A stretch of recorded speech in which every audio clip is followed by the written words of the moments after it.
চট্টগ্রাম বন্দরে শুরু হয়েছে সপ্তাহব্যাপী বন্দর নিরাপত্তা সপ্তাহ কর্মসূচি।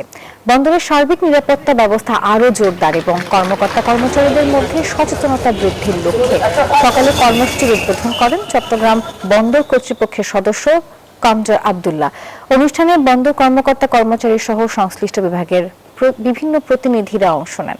উদ্বোধনের পর নিরাপত্তা সচেতনতা বৃদ্ধির অংশ হিসেবে বন্দর ভবনের সামনে থেকে একটি বর্ণাঢ্য র্যালি বের করা হয়।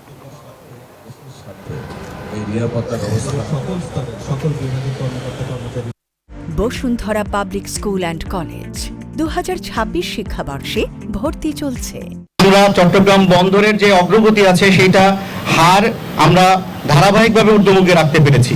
পাশাপাশি আমাদের যেটা দরকার আন্তর্জাতিকভাবে চট্টগ্রাম বন্দরের যে সুনাম সেটা বৃদ্ধি করা। আমাদের এই সুনাম বৃদ্ধির সাথে চট্টগ্রাম বন্দরের নিরাপদ অপারেশন এবং প্রত্যেক যানমালের নিরাপত্তাটা জরুরি।